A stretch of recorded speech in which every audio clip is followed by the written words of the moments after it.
अगर मैं मर गया तो सबको लेकर मरूंगा। Hello friends, welcome back to our channel. तो दोस्तों, आखिर वेट खत्म हो गया और इनविंसिबल वापस आ चुका है। सीजन 3 का पहला एपिसोड शुरू होता है हाई स्टेक्स बैटल्स और इंटेंस कैरेक्टर डेवलपमेंट के साथ। और सबसे बड़ी बात, एनिसा की लास्ट सीजन वाली वार्निंग अभी भी मार्क, सीसेल और डोनाल्ड के दिमाग में फ्रेश है। तो कोई और भी ज्यादा डेंजरस आ रहा है तो क्या अर्थ उससे लड़ने के लिए रेडी है? ये जानने के लिए वीडियो में लास्ट तक बने रहिए। तो चलिए वीडियो स्टार्ट करते हैं।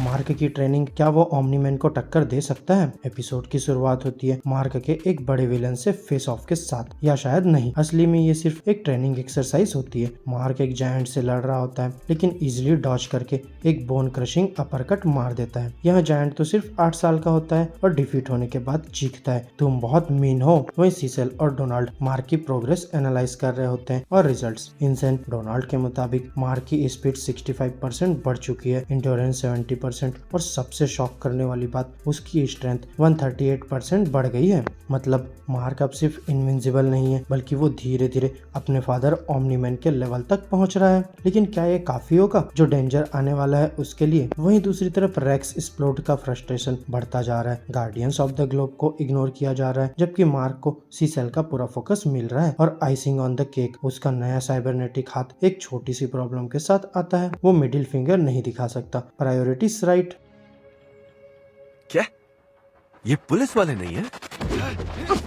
एक वियर्ड हिस्ट और नए विलन्स। अब आता है एक और unexpected twist, declaration of independence चोरी हो रही है। पहले तो लगता है कि ये काम डॉग सिज्मिक का है लेकिन वो अभी भी जेल में है। और फिर यहाँ नए विलन्स एंट्री लेते हैं, ड्रॉप किक और फाइट मास्टर, जो काफी स्किल्ड फाइटर्स हैं और हीरोज का काफी बुरा हाल कर देते हैं। अब मार्क और रेक्स इंटरवीन करते हैं लेकिन बैटल के बीच मार्क का ध्यान ईव पर चला जाता है। रेक्स उसे पुश करता है कि वो ईव से बात करे क्योंकि सीजन 2 के बाद से उसने उसे इग्नोर किया है। मार्क हेस्टिटेट करता है क्योंकि उसके इमोशंस अभी भी कॉम्प्लिकेटेड है। तभी एक और बड़ा शॉक आता है, मल्टीपॉल जो डुप्लीकेट का भाई है और रिवेंज लेने आया है। उसका मानना है कि रेक्स ने उसकी बहन को मार दिया जबकि असल में उसकी डेथ लिजर्ड लीग ने की थी। यहाँ बैटल्स इंटेंस होती है और मार्क एक एक्सट्रीम अटैक अनलीज करता है, मल्टीपॉल के क्लोन्स को लिटरली छोटी छोटी पीसेस में तोड़ देता है। लेकिन यहाँ एक और ट्विस्ट आता है, डुप्लीकेट जिंदा है और वो आती है और सबको शॉक कर देती है। यहाँ रेक्स गुस्सा हो जाता है कि उसे इसके बारे में बताया क्यों नहीं गया। वहीं मल्टीपॉल जो अब भी रिवेंज मोड में बस इतना बोलता है, मैंने लोगों को इससे कम वजह पे भी मार दिया है। और फिर आखिर में मार्क उसे पकड़ लेता है। लेकिन एक और प्रॉब्लम हो चुकी है, डिक्लेरेशन ऑफ इंडिपेंडेंस चोरी हो चुका है। मुझे अपनी शक्तियाँ तब मिली थी जब मैं तुमसे बहुत बड़ा था।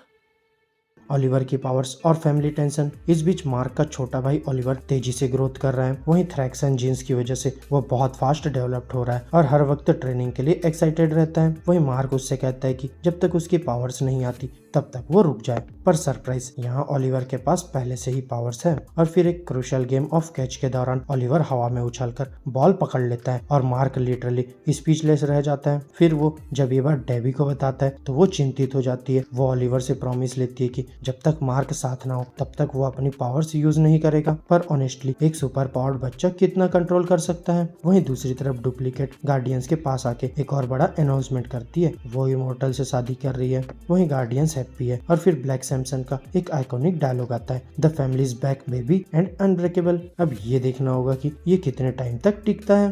क्या आप सिंक्लेयर के साथ काम कर रहे हो? शांत हो जाओ।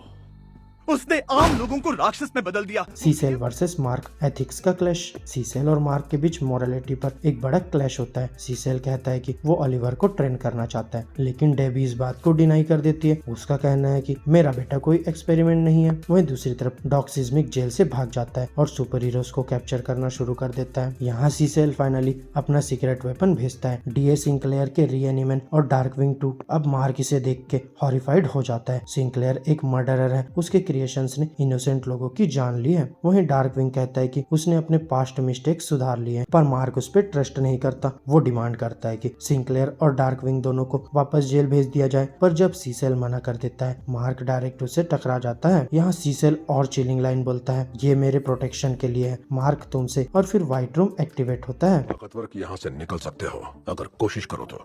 पहली बात ये बात नोटिस करने के लिए thank you. Post credits Allen और ओमनीमैन की प्रिजन बॉन्डिंग। वहीं एपिसोड खत्म होता है एक पोस्ट क्रेडिट सीन के साथ। एलन द एलियन और ओमनीमैन एक ही प्रिजन में है। यहाँ एलन प्रिजन के घटिया खाने की शिकायत करता है, पर नोलन उसे याद दिलाता है कि वो इजिली भाग सकता है। लेकिन एलन यहाँ भागना नहीं चाहता, वो चाहता है कि नोलन भी उसके साथ निकले, लेकिन नोलन यहाँ मना कर देता है। और तभी एक और बड़ा रिवील होता है। विल्चरमाइट्स एलियन को मारने की कोशिश करते हैं, लेकिन वो इजिली बचा रहता है। नोलन यहाँ शॉक हो जाता है और एलन से कहता है तुम्हें तो मर जाना चाहिए था, इसके पीछे क्या सीक्रेट है।